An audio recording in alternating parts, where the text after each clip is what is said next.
새벽부터 비가 내리기 시작했다.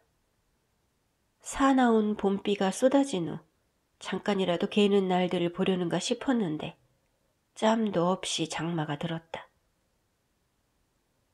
만판 비가 쏟아지는 날들이 지나가야 후덥지근한 여름이 들려는가 보았다.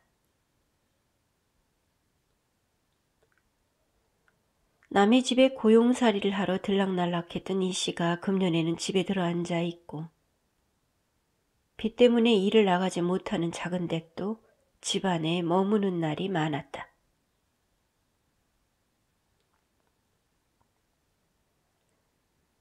슬슬 단속이나 하고 다니던 옹구댁은 이씨와 함께 있는 시간이 생겨나자 처음에는 기뻤다. 그러나 어쩌냐게도 작은 댁의 방으로 들어가는 이씨를 보았을 때 옹구댁은 피가 거꾸로 솟는 것 같은 기분이 들었다. 그런데다 비만 뿌렸다 하면 나쁜 병이 든 것처럼 뒷골이 빈 듯하고 목이 뻣뻣해지면서 신경질이 올라왔다. 부글부글 끓어오르는 신경질과 짜증은 옹구댁의 천성 같은 것이었다.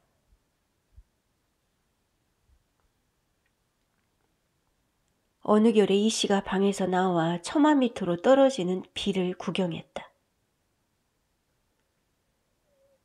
작은 댁의 방으로 당장이라도 뛰어들어가 뒤집어버리고 싶은 마음을 누르고 있던 참에 한가롭게 비구경을 하고 있는 이씨를 발견하자 옹구댁은 가슴 한복판에서 끓고 있던 격분이 터져나왔다. 빨간 구슬을 굴리듯 눈알을 위아래로 굴려대던 옹구댁이 이씨를 향해 시비를 놓았다.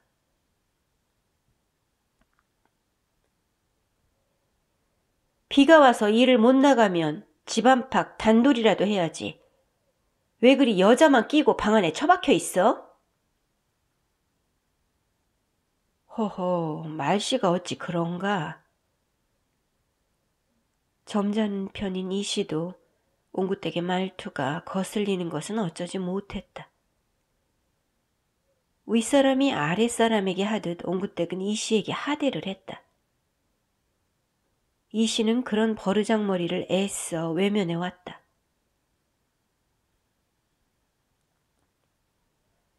지은 죄가 있으니 찍소리를 하지 못하며 살고는 있었지만 일이 돌아가는 상황에 이해를 보이지 않는 옹구댁을 이씨도 사뭇 넘겨주기가 힘이 들었다.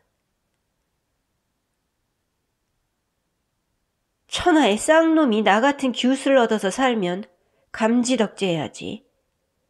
감히 내 말투가 어떻다는 거야?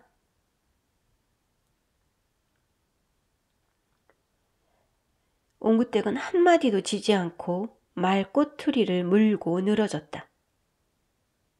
그 어투에서는 역시나 자기애가 철철 묻어났다. 비가 오는 날이면 옹구댁의 배에 꼬인 심사는 더욱 기승을 부렸다. 또 날구지를 시작하려는 게군. 이씨는 행티가 사나운 옹구댁에게 마음이 가지 않았다. 걸핏하면 눈을 부라리며 지아비에게 비난을 일삼는 것은 칠거지약의 하나였다.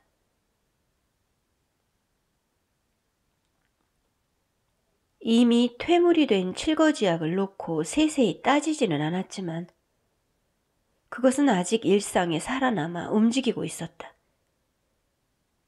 이씨는 노모가 늦게 막내 자식으로 얻은 아들이었다.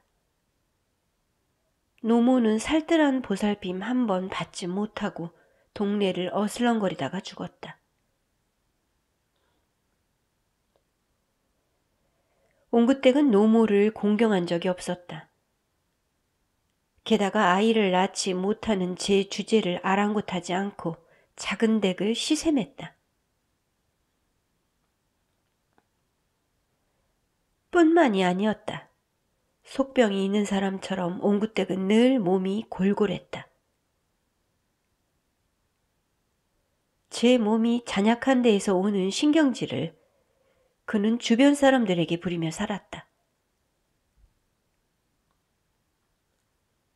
시어머니에게 불순한 것에다, 아이를 낳지 못하는 것에다, 몸이 약해서 그런 것인지 말이 많은 것에다 투기가 셌다.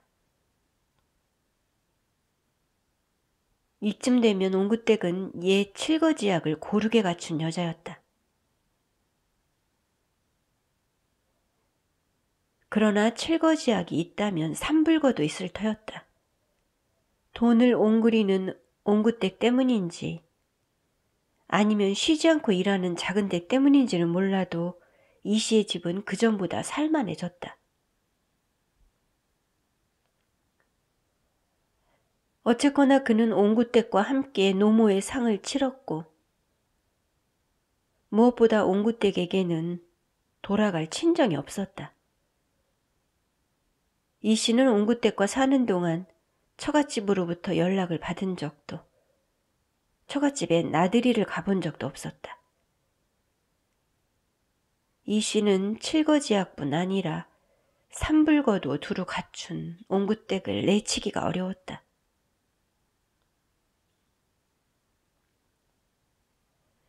이 씨를 보기만 했다 하면 옹구댁은 습관처럼 눈에 불을 켜고 달려들었다. 그런 옹구댁이 이 씨는 품어야 할 대상으로 여겨지지 않았고 맞서야 할 적으로 느껴졌다.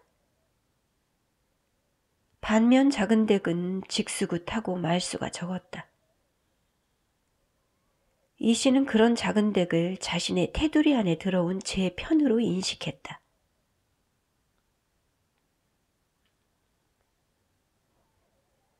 옹구댁은 매사에 왈가왈부하기를 좋아하는 데다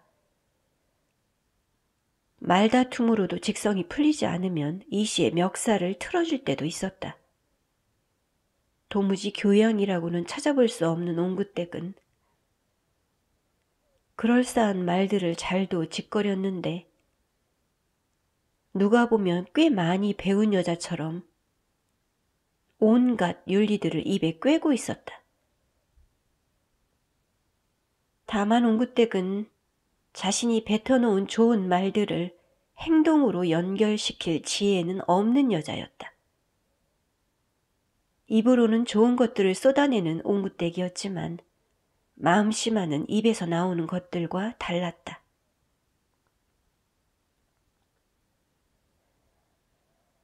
비가 그치자 옹구댁이 밖으로 나섰다. 포강을 지나 가산네의 집으로 향했다. 쏟아진 비로 포강 안에는 붉은 흙탕물이 가득 불어 있었다. 평상시에 보던 물 빛깔과 달리 피비처럼 빨갛게 든 색조를 보고 옹구댁은 괴이한 마음이 일었다. 가산네의 집으로 들어선 옹구댁이 마루 끝에 걸터 앉았다. 용케 비를 피워서 왔구먼. 얼굴이 시원찮은디 어디가 안 좋은감? 말없이 앉아있던 옹구댁이 가산네에게 지난밤 이 씨가 작은 댁의 방으로 들어갔던 것에 대해 벌레를 씹어뱉듯 야죽거렸다. 작은 댁이 이 씨를 꿰차고 밤마다 빗소리를 즐길 생각을 하니 뇌꼴스럽기 짝이 없었다. 그려도 작은이가 거기 앞에서는 굽실거리며 껌뻑 죽자녀. 채, 제가 그러는 것이 어디 마음이 넓어서 그런가? 남자의 알맹이를 가졌다고 생각하니 여유를 부리는 거지. 원래부터 제가 나보다 마음씨가 고와서 그러는 게 아니란 말이지. 유연하여 남에게 고개를 숙일 줄 아는 작은 댁의 심성이 옹구댁의 눈에는 들어오지 않았다. 작은 일을 시세우지 말어. 내가 하찮은 그 여자를 시샘해? 작은이는 거기가 박헌 거 꺼정 좋디야. 큰데기 한 푼이라도 움켜줘서 그덕튀기 밥이라도 먹게 살게 된 것이라 여기는 모양이던디. 그 여자가 착한 척은 혼자 다 하고 다니든가 볼세.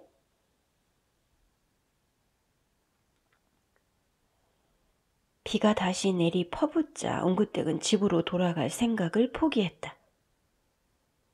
비가 멈춘 때를 기다려 일어나야 될 것 같았다. 옹구댁은 그 옛날 서모와 살던 때가 떠올랐다. 서모로 말미암은 슬픔들이 옹구댁의 가슴에 알알이 박혀 있었다.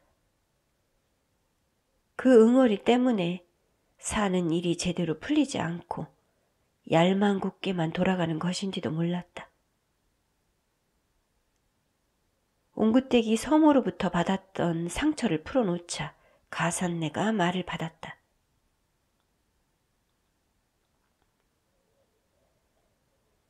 그런 가슴 아픈 멍울은 상대방에 대한 이해가 있어야 풀린다고 허대. 가산내의 충고를 들은 옹구댁은 자신이 허투루 말을 쏟아냈음을 알고 후회했다. 이해라고 했어 지금? 거기라면 서모가 나에게 준 피눈물 나는 서름을 이해할 수 있겠어?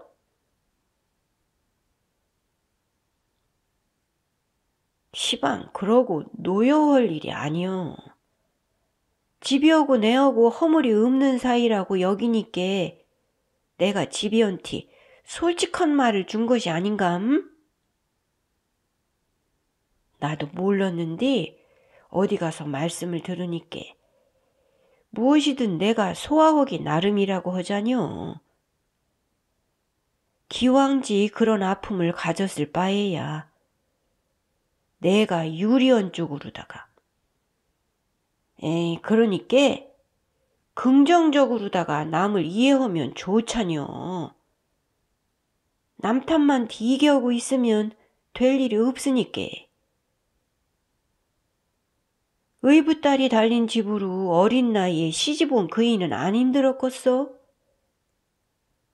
더군다나 원래부터 서모가 본 바탕이 그러했다면 외려 쉬이 나쁜 그이의 근본을 이해하고 나는 가뿐하게 살 수 있자뇨. 안 그려?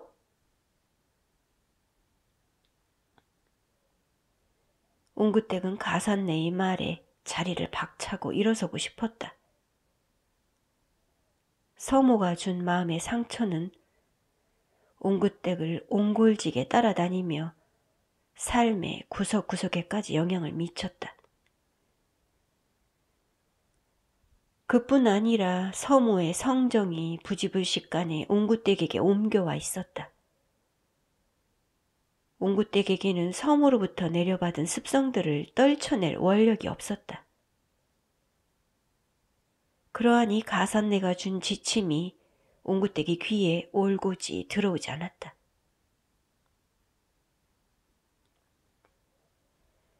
그런데 얼마 후 가산내로부터 들었던 그럴듯한 말을 기발하게 써먹을 호기가 옹구댁에게 찾아왔다.